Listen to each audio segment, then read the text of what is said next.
幾隻？喂，好啦喎，差唔多啦喎。喂，幾多？7隻。喂，我真係8隻，我真係唔掂啊！真係唔好啦喎，我揸唔到咁多，揸唔到咁多隻真係。搞錯，爭嗰9隻蛋就揸唔到，咁你點揾8萬隻蛋啊？黐線啊！點揾8萬隻蛋咧？又真係，你又真係唔知啦！一陣間嚟同軍你會破一個健力士紀錄啊！喺短短幾個鐘頭之內要揾8萬隻蛋出嚟啊！真嘅？真嘅。哇！咁啊精彩幾得意睇嚟。哇！場面真係十分之偉大啊！喂，認得我嘛？認得咧？唉，今日我着得咁威猛，一時間你哋可能好難適應啊！我話你知，我今日身份唔同啊！今日我係童軍百曉生，咁你記得我啦嘛？見到我一定有好嘢介紹俾大家嘅。今日介紹啲乜嘢咧？咁要用佢嘅喎，睇啊！我掘，我喺度咁掘，你知唔知我喺度做咩啊？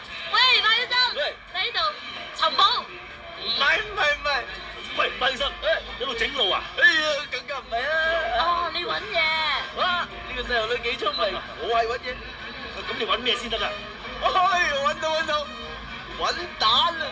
喂，唔係揾一隻蛋咋，仲未揾完啊，揾8萬隻喎。8萬隻啊？ 8萬隻嘅，喂，一隻蛋平均有幾長你知唔知？唔知。3厘米到啦。誒，8萬隻蛋喎，咁加埋有幾長啊？唔知啊。你啊？梗唔知啦，你我都唔知嘅嘢，你哋點知啊？我肯定係好長啲啦嚇。嗱，各位揾成8萬隻蛋，我百曉生7頭6臂都搞唔掂嘅，不如揾今次轉禧同一大露營嘅國團童軍幫下手嚟。誒，出發啦！去啦！去啦！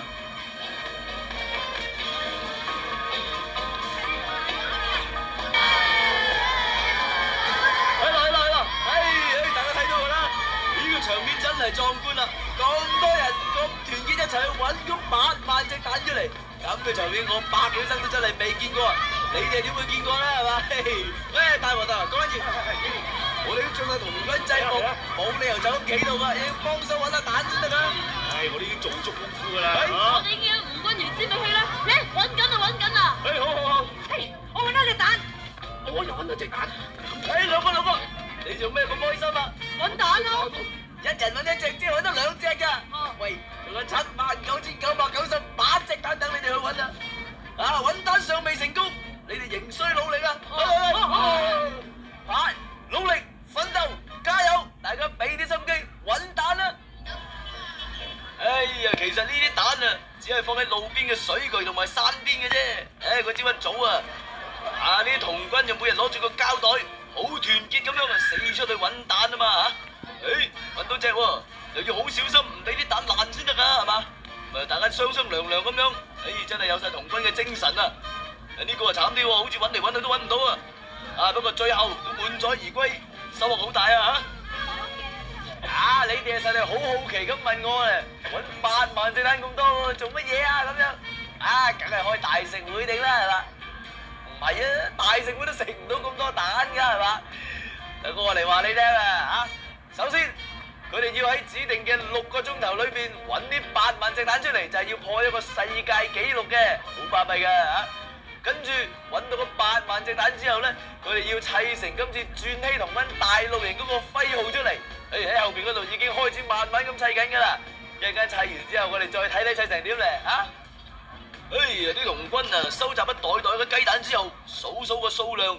跟住咧就分批將啲雞蛋逐個咁放喺轉禧大露營嘅徽號上邊，唔係立亂咁放噶喎，有條有理，逐隻咁樣分晒次序咁樣擺上去喎，真係好有紀律噶。咁由於有幾千個童軍同埋有咁多雞蛋啊，砌呢個徽號啊，都花咗好多時間。睇到啦，轉禧啊嘛，75兩個字砌咗出嚟啦嘛嚇，終於咧成功咁破咗呢個健力士紀錄啦！真係恭喜晒今次參加嘅童軍啊！好嘢！佢哋已經將8萬隻雞蛋揾翻晒出嚟啦！嗱，而且仲砌咗個會徽出嚟添喎！各位，而家等我百曉生隆重向世人宣佈咧今次轉禧童軍大露營，佢哋破咗呢個揾蛋嘅世界紀錄，安樂晒啊！各位，今日大家都過得好融洽，好愉快。為咗紀念咁有意義嘅日子，我白曉生絞盡腦汁，諗咗2句説話整陣佢哋嘅，就係齊心合力去玩蛋，創造紀錄，好好玩。嗱咁啊，童軍露營咧，梗係好多活動㗎啦嘛。頭先較早時咧，我哋嘅同事都同大家介紹過幾項嘅喎。但係咧，而今次嘅鑽禧童軍大露營裏頭咧，就有一項非常之有鼓勵性嘅項目噃。我知啦，就係營門設計啊！咁呢個比賽咧，就係考驗下咧今次參與童軍大露營嘅朋友咧，佢哋喺設計方面嘅心思。係啦，不如唔好講咁多啦，我哋咧就睇下各地嘅童軍咧，佢哋所設計嘅營門係點樣啊？咁一定係咧各有心思，亦都係一定係好特別嘅，水準好高添嘅話，睇睇。係歡迎！我一半係今次大露營邁進嘅主題，童軍大會咧喺呢度起咗一座好大嘅營門嘅。冇錯啦，後邊見到呢啲巨型嘅柱咧，每條咧都係高10米，一共咧就有成24條咁多，分成2行整齊咁排列。由第一條柱至到最尾嗰條柱咧，總共有50米長喎。你話似唔似一條時光隧道咧？呢個咁宏偉嘅營門咧，就係象徵住香港童軍邁向一個新里程喎。除咗大營門之外咧，裏頭仲有4個地域，分別咧就有營門嘅設計。嗱，睇下後面呢個咧就係港島分營嘅營門啦。佢嘅設計咧全部係以幾何圖形嚟設計嘅喎，全部咧以三角形同埋菱形做主題嘅，加上顏色鮮豔，睇起上嚟非常之搶眼嘅喎。九龍分區嘅營門設計咧，就係採用咗2個印第安紅番式帳幕為主嘅喎。佢哋喺上邊印上各區嘅區徽啦，就係象徵住緊密聯繫、團結一致嘅。嗱，新界分營嘅營門咧，就以木柱咧屹立喺營門嘅兩旁咧，嚟代表10年樹木、百年樹人嘅新界精神嘅。咁而喺每一條嘅木柱上高咧，都掛咗地域嘅徽號嘅。嗱，大家見到啦，東九龍地域分營嘅營門咧，設計比較現代化，咁用鐵架嚟砌成，咁而兩邊咧亦都係砌滿晒佢哋各區域嘅標誌嘅，咁睇起上嚟幾宏偉嘅。各類嘅入口咧，亦裝置晒飾物喎，令到整個營地咧生色不少嘅。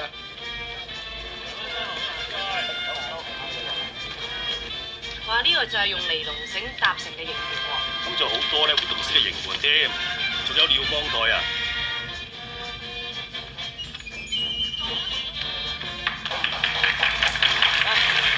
一路同好多小朋友傾偈好開心啊！咁其實咧，我知道呢個童軍本身咧係一個好有意義嘅計劃啦。咁童軍露營方面咧，亦都係好多朋友去參與嘅。咁原則上咧，今次童軍大露營咧，更加就係各區嘅精英代表咧係齊出動咁樣。但係咧，今次咧童軍總會咧就為咗宣揚童軍嘅精神啦，特別咧就推出咗一個叫做咧童軍體驗嘅計劃嘅喎。係啊。咁就俾一啲咧非童軍嘅朋友咧都能夠參加今次嘅大露營嘅。嗱，較早時咧，我哋電視廣播有限公司同埋童軍總會咧就合辦咗呢一個叫做童軍生活體驗嘅計劃啦。係啦，而喺我哋嘅節目430穿梭機裏頭嘅童軍行裏頭咧，亦都挑選咗27位嘅小朋友咧參加今次計劃。咁但係咧，因為仲有啲小朋友咧就露緊營就未翻嚟啊，咁所以今晚咧淨係可以請到15位嘅小朋友上嚟同我哋做訪問。好啦，我哋同電視機前面嘅觀眾打個招呼先好嗎 ？Hello 咁樣。Hello。嗱咁呢班活潑嘅小朋友咧，同佢哋傾下偈先。咁今次咧參加呢一個童軍生活體驗啦，你哋究竟學到啲乜嘢咧嚇？追蹤符號。你學到咩話？追蹤符號。追蹤符號啊！追蹤符號點樣用㗎？每檔失路咯。哦，就學嚟為咗認識路啊咁樣嘅。咁仲有咧，仲學到啲咩啊？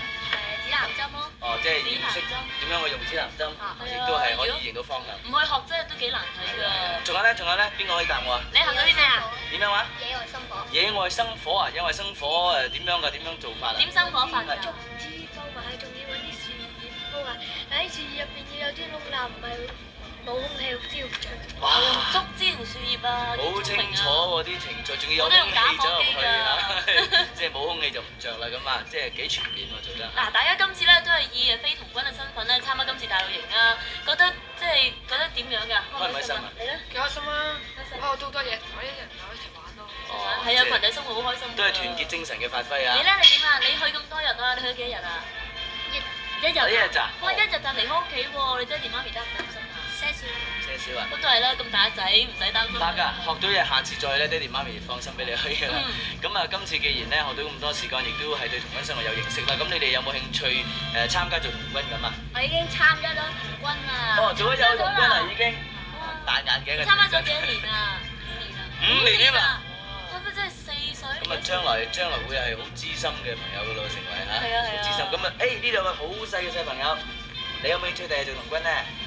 有興趣啊？咁啊，差唔多認為自己有興趣嘅時候咧，就可以參加做幼童軍先噶啦喎。好嘛？咁喺度咧係希望大家咧係學到好多童軍方面嘅生活啦，享受你嘅童軍生活啦嚇。咁啊，亦都喺嗰邊咧見到有位朋友啦，就係周集新先生，佢係一個好資深嘅童軍嚟嘅喎。俾我哋過去訪問下佢咯。好啊，同佢傾下偈，咁睇下咧，周生喺童軍方面咧好有建樹，亦都係推廣方面咧不遺餘力。咁睇下周生今次有咩説話？大家聽住啦，係知啊？周生你好，嘉華你好，我知道你呢排都好忙啦，咁啊趁機會同你傾翻呢句，可唔可以講俾大家聽你今次轉禧大露營啊？個目的喺邊度咧？今次呢個香港童軍總會舉辦呢個轉禧大露營呢，係純粹係慶祝我哋香港童軍75週年。咁今年成年呢，我哋都有好多節目嚟到慶祝。咁而家年尾呢，我哋呢個係壓軸好戲嚟㗎。哦，原來咁嘅。咁啊可以同大家講一講咧，你今後童軍有咩新嘅計劃咁咧？咁我哋香港童軍總會呢，希望今後呢都將呢個童軍運動推進去俾各階層嘅青少年，令到個個人呢都有機會就接受我哋童軍嘅獨特嘅訓練，同埋令到佢哋個個呢將來成一個良好嘅公民。喺呢度多謝晒你先。